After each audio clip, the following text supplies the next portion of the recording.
Puji Tuhan Bapak Ibu, kita pada tema mendapat hidup kekal. Mendapat hidup kekal.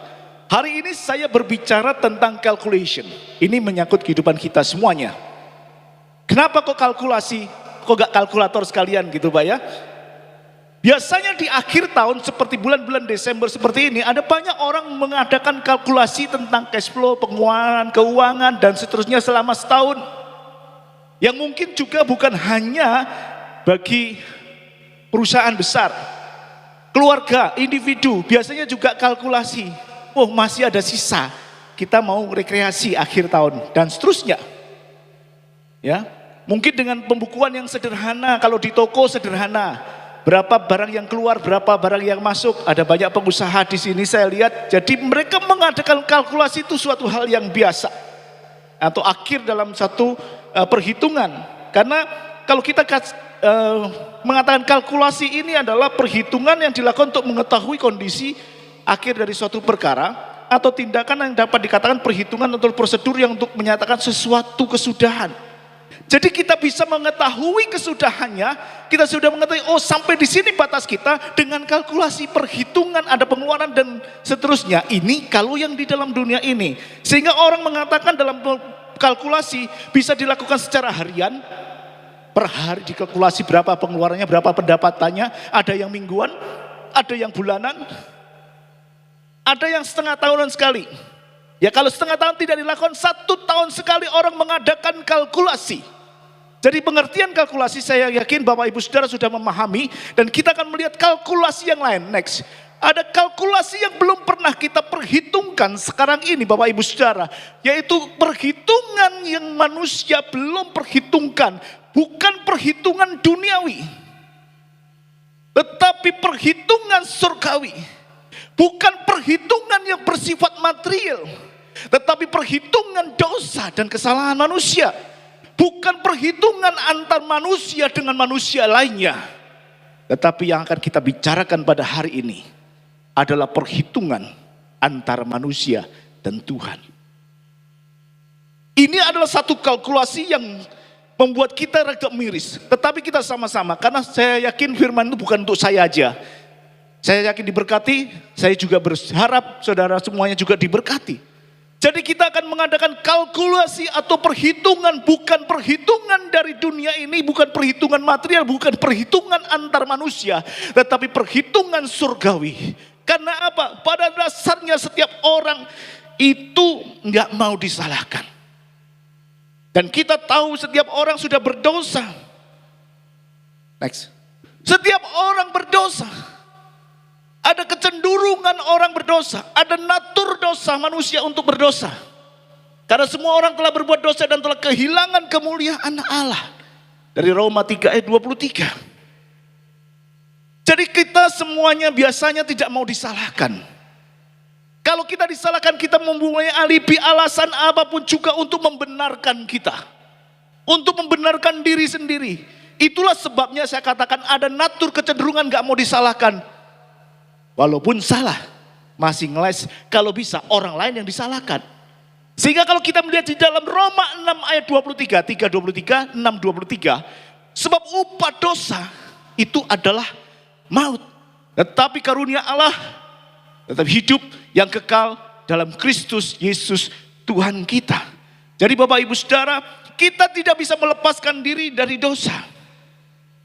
Dan upah dosa adalah kekekalan dalam maut.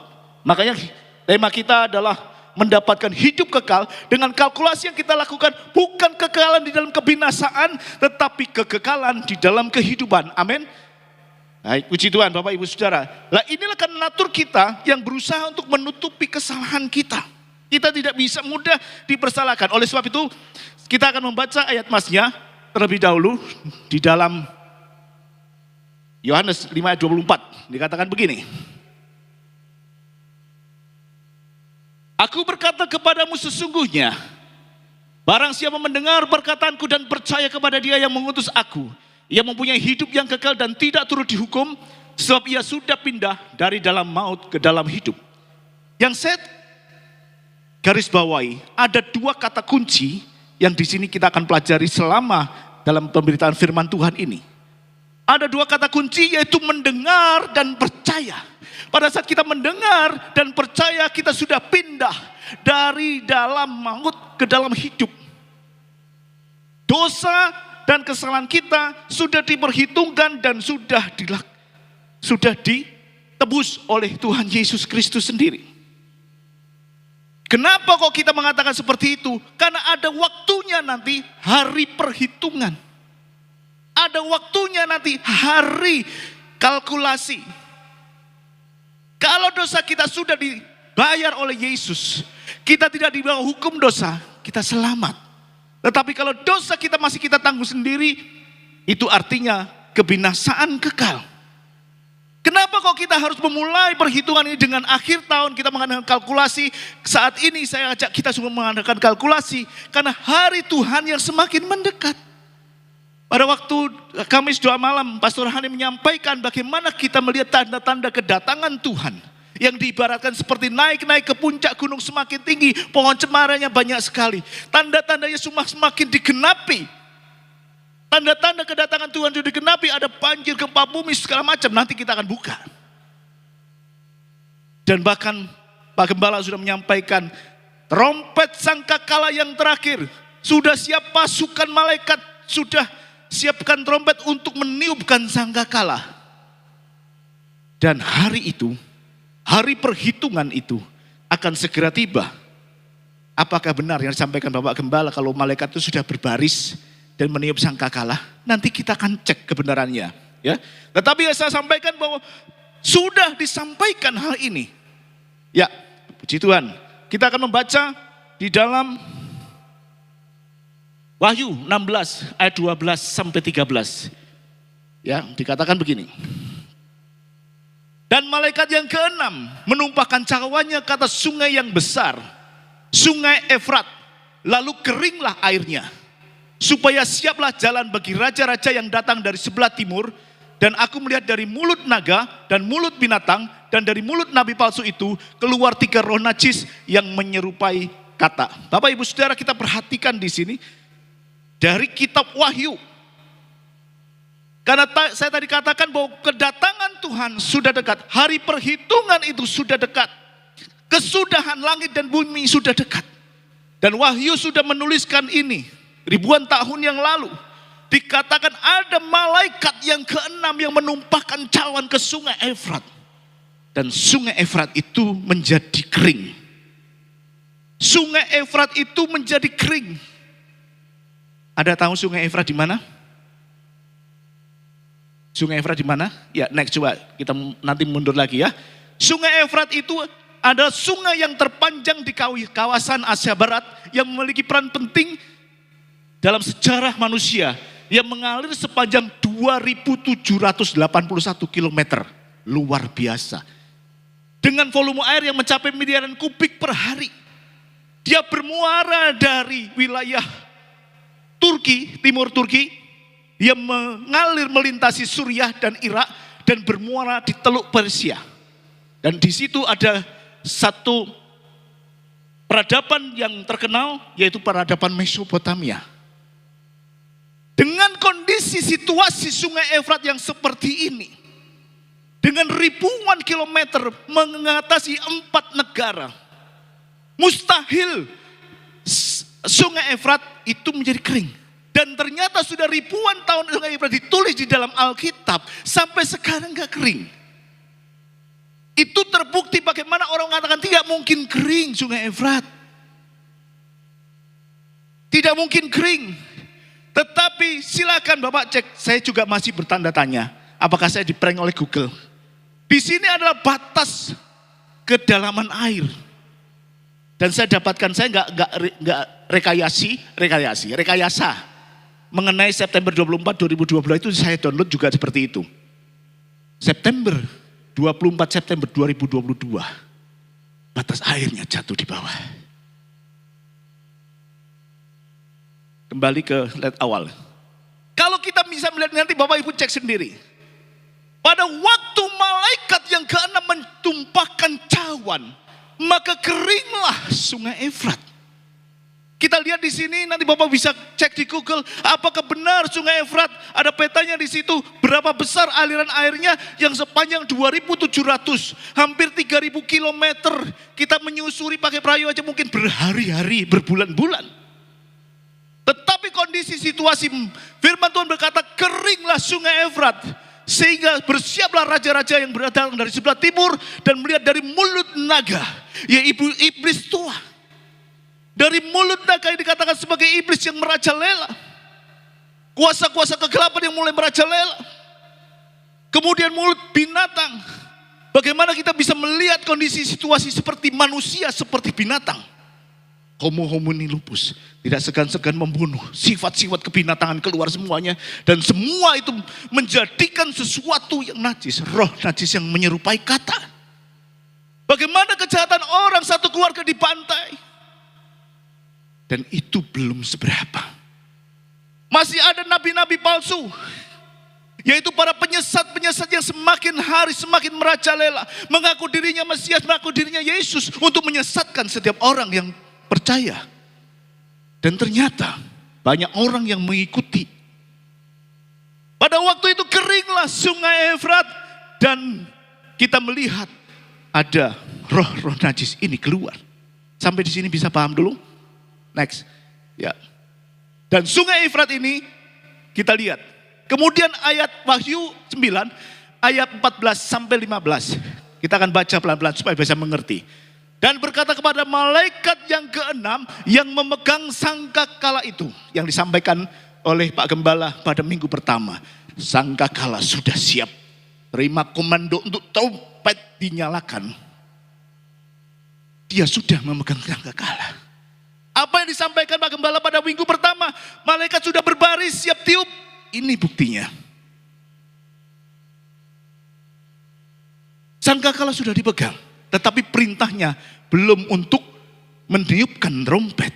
Perintahnya adalah lepaskanlah keempat malaikat yang terikat dekat sungai besar Efrat itu. Perintahnya adalah lepaskanlah keempat malaikat yang terikat dekat sungai Efrat. Sungai besar Efrat itu 2.781 km. Maka dilepaskanlah keempat malaikat yang telah disiapkan bagi jam dan hari, bulan dan tahun. Sudah dipersiapkan waktunya. Siapa yang tahu waktunya? Saya nggak tahu. Tetapi perintahnya sudah jelas disampaikan. Lepaskanlah malaikat. Ada 4 malaikat yang ditahan ya. Kalau terikat itu kan berarti ditahan di dalam penjara. Pada saat malaikat itu dilepaskan, maka dilepaskan keempat malaikat yang telah disiapkan oleh jam, hari dan bulan dan tahun untuk membunuh sepertiga dari umat manusia. Ini yang menakutkan. Karena keempat malaikat yang sudah dilepaskan oleh malaikat keenam yang memegang sangkakala. Setelah sungai Efrat diguyur dengan cawan maka kering dan kemudian malaikat dilepaskan. Apa hubungannya Pak? Apa hubungannya kekeringan sungai Efrat dengan melepaskan malaikat yang di dekat sungai Efrat? Apa hubungannya? Kita lihat satu slide. Next. Ini adalah gambar.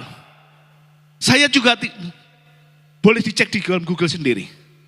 Inikah penjara malaikat yang dibebaskan? A mysterious cave found under the Efrat River. Ada lubang-lubang yang menyerupai penjara. Ada 4 penjara. Ada lubang-lubang yang menyerupai penjara. Apakah benar malaikat sudah dilepaskan? Ada 4 malaikat yang akan membunuh sepertiga dari bumi. Saya tidak tahu. Tetapi kita koreksi. Di dalam hidup kita ada kalkulasi-kalkulasi yang harus kita perhitungkan saat ini. Kalkulasi yang harus kita perhitungkan sendiri-sendiri setiap orang. Karena keselamatan hanya untuk satu orang satu. Tidak bisa dirombongkan atau nunut kepada suami atau istri. Sehingga perhitungkanlah sendiri. Saya hanya menyampaikan bahwa malaikat itu sudah siap menumpahkan cawan dan sungai Efrat kering. Kemudian di dalam dasar sungai Efrat kita temukan beberapa gua yang menyerupai penjara. Kalau kita melihat Wahyu bahwa penjara itu adalah gua-gua itu adalah penjara 4 malaikat yang ditahan. Benarkah dia membunuh sepertiga dari bumi? Kita perhitungkan berapa penduduk bumi sekarang. Next. Berapa penduduk dunia sekarang? Saya sudah searching di Google. Ya, menurut laporan World Population Prospect 2022 dari PBB, diperkirakan penduduk dunia sekarang 15 November 2022 ada 8 miliar. Wah, kayak 8 miliar. World Population Day. Benarkah saya menyampaikan data? Jadi kebenarannya biar kita semua cek semuanya. Saya menyampaikan data bahwa populasi penduduk dunia sekarang 8 miliar. Berapa sepertiganya orang mungkin Pak kalau membunuh sekian banyak orang? Ya kita lihat kejadian-kejadian dalam 3 bulan terakhir. Saya sudah resume kejadian-kejadian dalam 3 bulan terakhir. Yang pertama, saya mulai dari Kejuruan. Korban tragedi Kejuruan Malang 131 orang. Kita paham ini. Kemudian yang kedua, korban tewas akibat badai Nalge di Filipina 150 orang. Ya. Kemudian yang ketiga, ada tragedi jembatan runtuh di India karena kecelakaan atau kelalaian, dia membunuh sekitar 132. Kelihatan ya? Enggak kelihatan ya? Kecil sekali ya. Saya cuma capture mengenai berita-berita yang ada. Pak, baru ratusan. Kita lihat banyak fenomena yang terjadi. Fenomena kebakaran, banjir, bahkan di Jeddah yang padang pasir terjadi banjir, gempa bumi.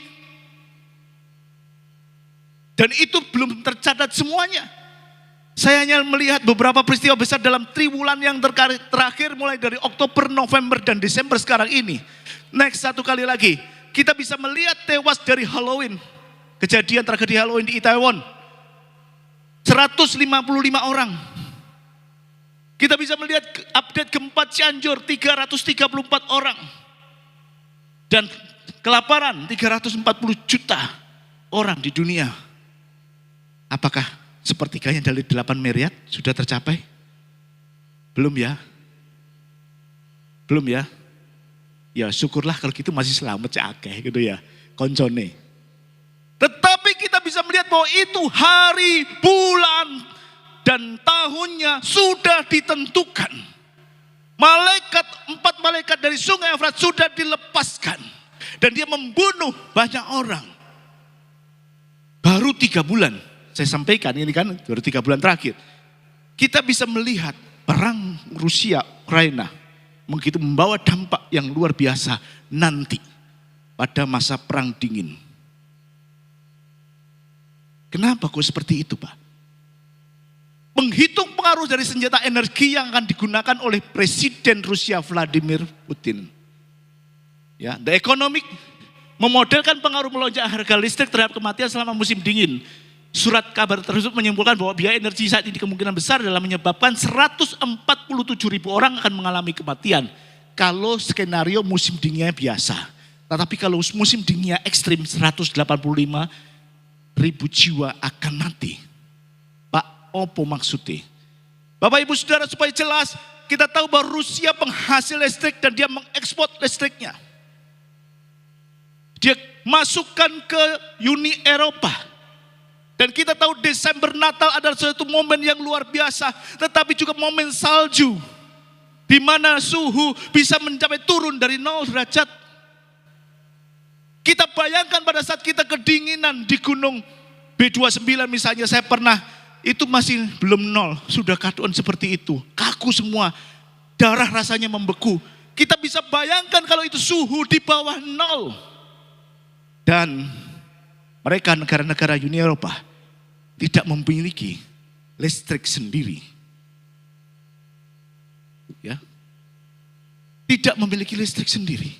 Sehingga diperkirakan kalau tidak ada pasukan listrik di sektor rumah tangga, yang notabene seperti kita, yang nggak punya pembangkit sendiri, yang nggak punya tenaga listrik sendiri, nggak punya generator sendiri, itu akan kedinginan. Dan jumlahnya akan semakin melonjak pada saat ekstrim sekali musim dinginnya menjadi 185 jiwa. Dan itu sudah melebihi korban dari perang antara Ukraina Rusia sendiri yang 60.000 jiwa.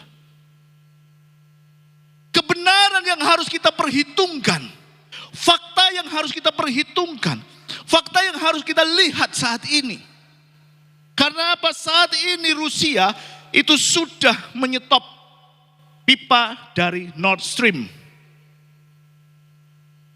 Karena dia mensuplai sekitar 40 sampai 50% tenaga listrik ke Uni Eropa.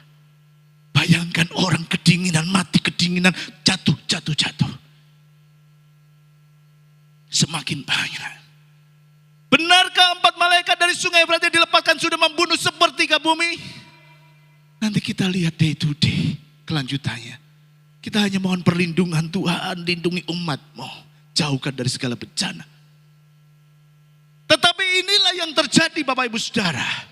Fakta dari 3 bulan terakhir yang saya tunjukkan, itu biarlah menjadi kalkulasi kita. Terserah mau dibuktikan silakan, tidak silakan. Tapi ini menjadi bagian dari kalkulasi yang harus kita perhitungkan. Kedatangan Tuhan semakin dekat, hari Tuhan semakin dekat.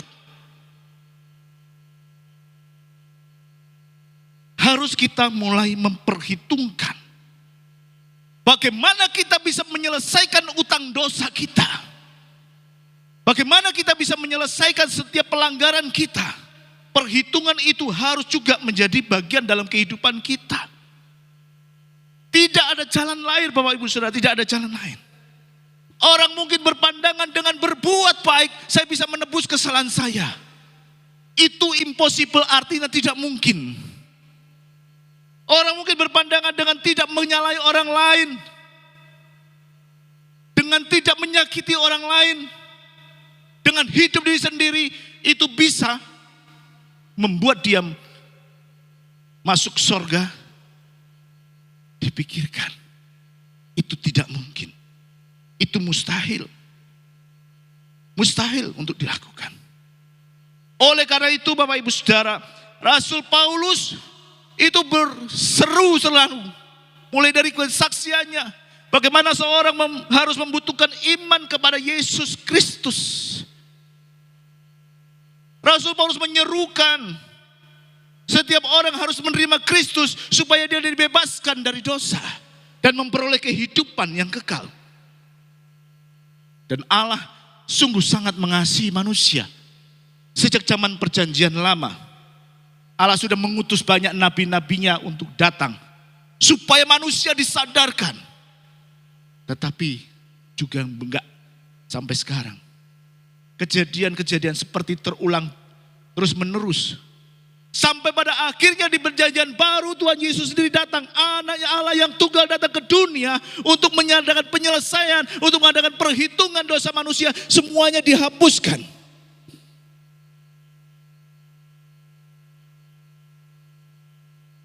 Kita akan kembali ke frase tadi di Yohanes 5 ayat 24. Nah coba. Dikatakan, sesungguhnya barang siapa mendengar perkataanku dan percaya kepada dia yang mengutus aku. Mendengar dan percaya. Sekarang tergantung kepada siapa? Apakah tergantung kepada Yesus lagi? Enggak. Tuhan Yesus sudah menyelesaikan tugasnya. Dia sudah datang ke dunia ini untuk menebus dosa manusia. Dia datang menggenapi apa yang Tuhan yang Allah rencanakan. Supaya manusia tidak binasa tapi memperoleh hidup kekal bagi mereka yang percaya dan mendengar dan percaya. Dia sudah mau mati di kayu salib. Dia sudah menggenapi janjinya. Bagi Bapak Ibu Saudara dan saya, bukan permasalahannya kalau saat ini Tuhan sudah mengampuni dosa kita melalui pengorbanan Yesus di kayu salib. Kalau kita masih hidup di dalam dosa atau kita masih di dalam berkelimpangan dosa, bukan salah Yesus. Jadi bukan tergantung kepada Yesus karena Yesus sudah menggenapi apa yang sudah digariskan oleh Allah. Yesus sudah melakukan bagiannya. Yesus sudah melakukan tugasnya. Sudah tergenapi 2000 tahun yang lalu. Lalu tergantung kepada Roh Kuduskah? Enggak mengingatkan kita. Yesus tidak hanya sekedar mati. Pada hari yang ketiga, dia bangkit. Naik ke surga. Selesaikah? Enggak. Dia turunkan Roh Kudus. Dia berikan Roh Kudus untuk menolong kita sampai pada hari ini. Roh Kudus bertugas untuk menginsafkan kita. Next ayatnya. Roh Kudus akan menginsafkan dunia akan dosa, kebenaran, dan penghakiman. Tunggu. Roh Kudus akan menginsafkan dunia akan dosa, kebenaran, dan penghakiman.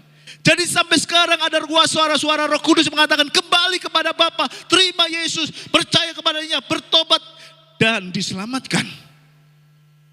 Untuk menginsafkan dunia akan dosa, kebenaran, dan penghakiman.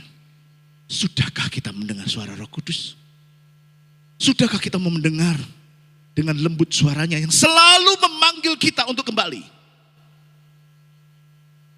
Apakah kita mengabaikan? Yang ketiga, juga bukan tergantung kepada keluarga atau sesama.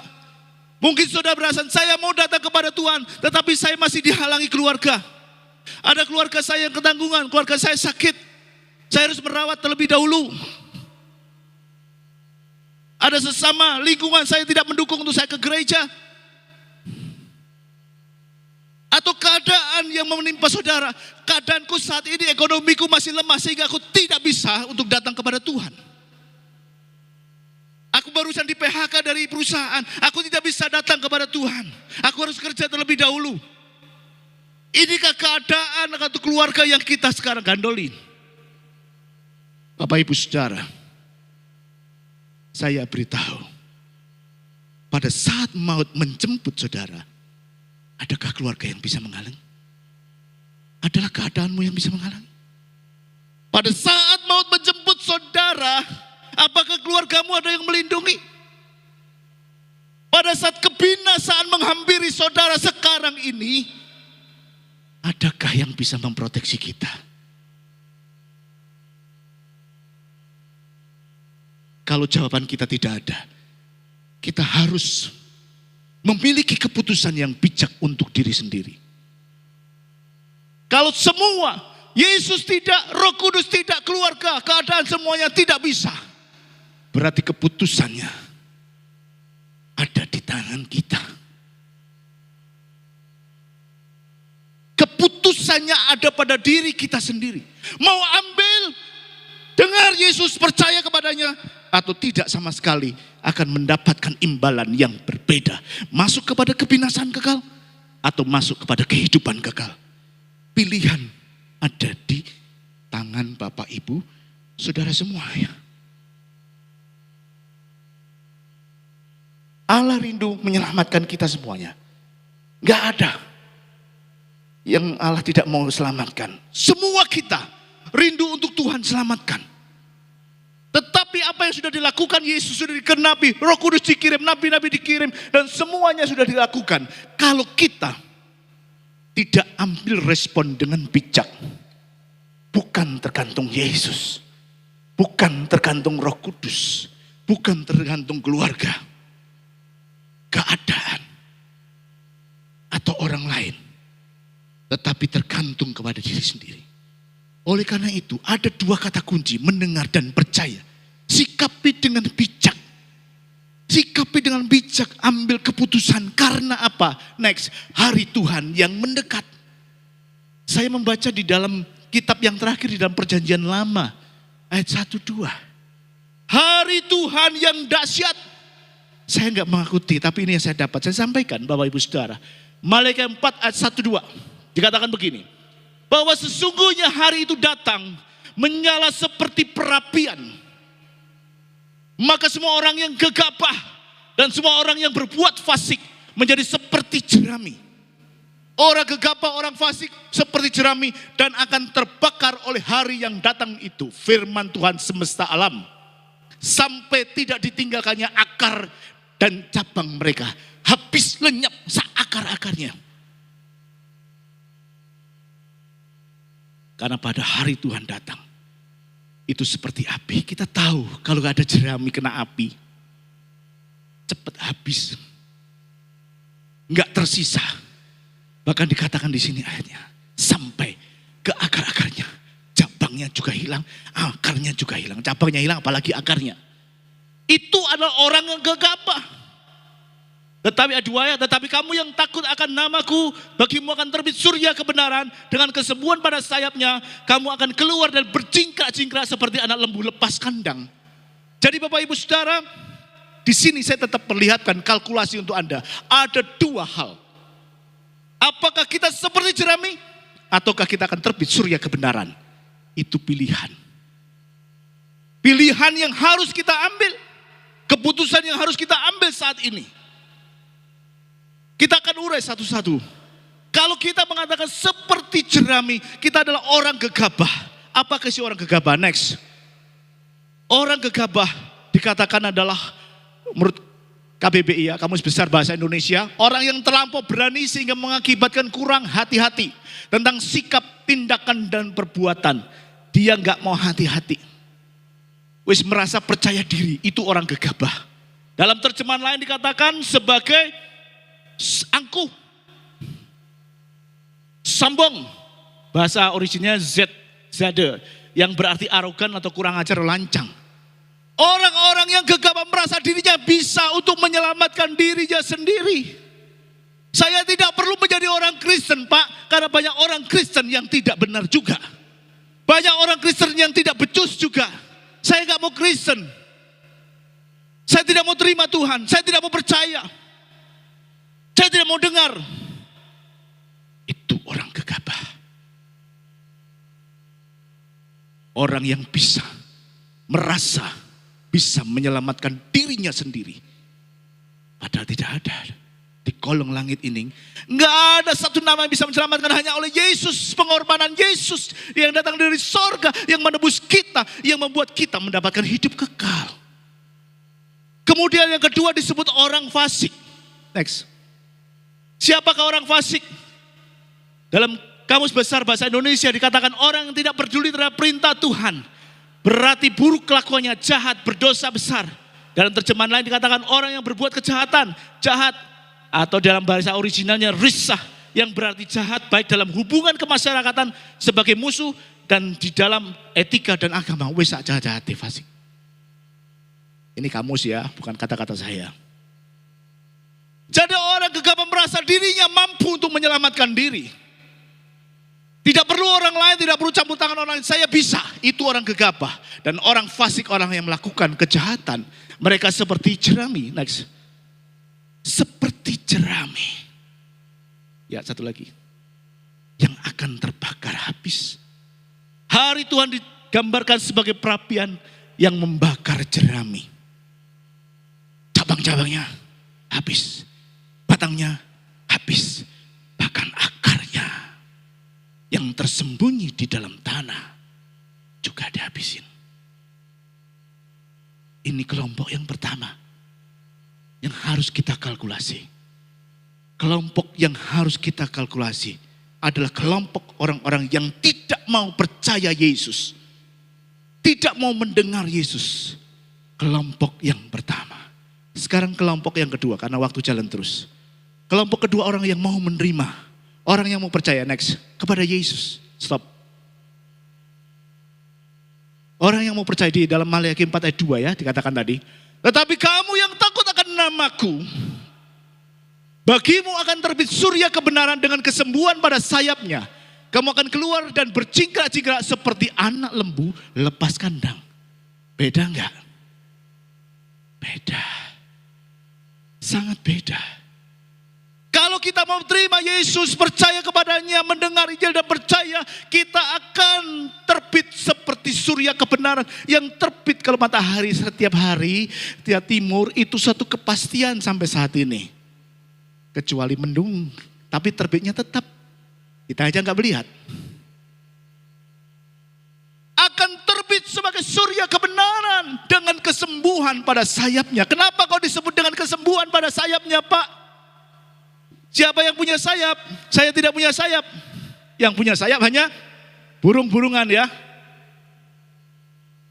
Kalau kita ngomong spesies burung, burung itu mempunyai satu rongga, tulang susunan tulang rangka yang cukup ringan.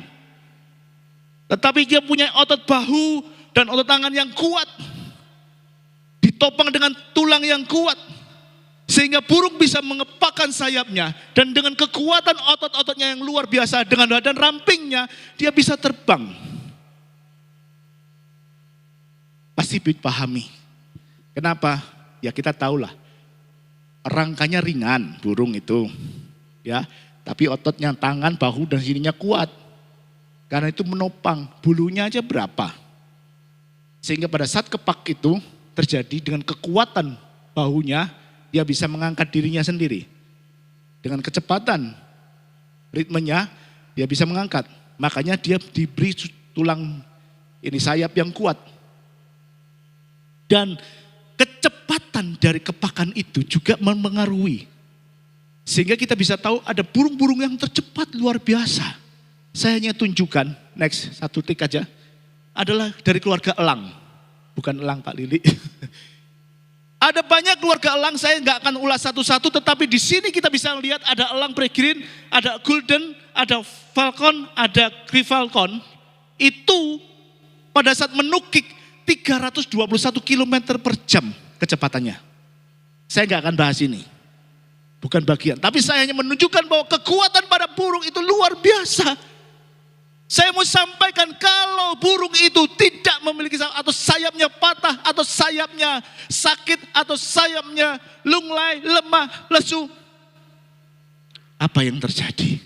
Burung itu akan dipangsa oleh predator lain. Tuhan mengilustrasikan kita itu seperti terbit seperti surya kebenaran dengan kesembuhan pada sayapnya. Artinya Tuhan memberikan kesembuhan kepada kita untuk semakin kuat dan perkasa. Naik ayatnya. Tuhan menginginkan kita. Naik satu lagi. Ya. Yesaya 40 ayat 31. Tetapi orang-orang yang menanti-nantikan Tuhan mendapat kekuatan baru. Mereka seumpamanya Raja Wali yang naik terbang dengan kekuatan sayapnya. Mereka berlari tidak menjadi lesu. Mereka berjalan dan tidak menjadi lelah. Itulah kenapa Tuhan memberikan kesembuhan pada sayap. Karena kita diumpamakan sebagai Raja Wali. Orang yang senantiasa merindukan Tuhan. Yang mau mendengar suaranya. Yang mau melakukan kehendaknya.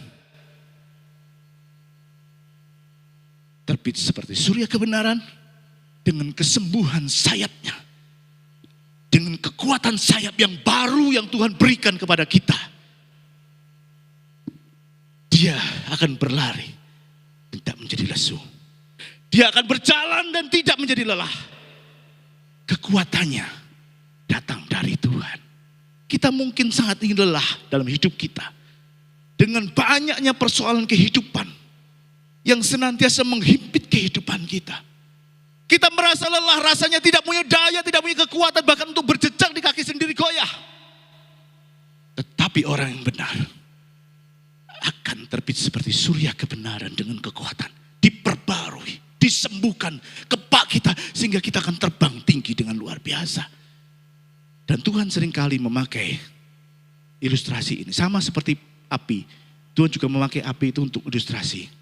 Kehadiran Tuhan pada waktu Musa, kehadiran Roh Kudus. Tetapi kalau di dalam orang fasik, api itu ada api yang membinasakan.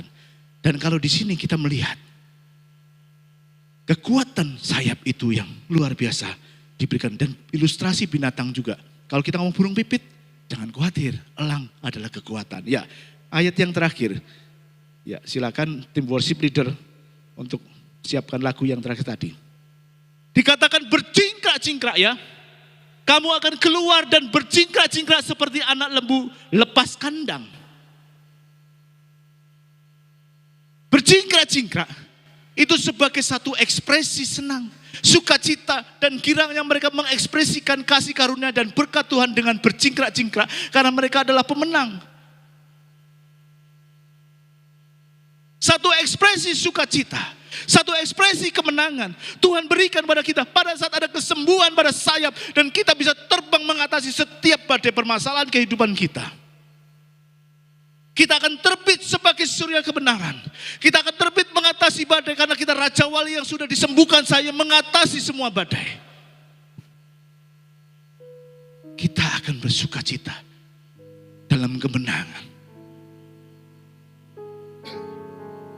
Karena Allah yang memberikan kemenangan kepada kita. Kita tahu pada saat kita menang lomba, sekarang musim Piala Dunia. Pada saat menang pertandingan ada orang mengatakan teriakan kemenangan. Wow!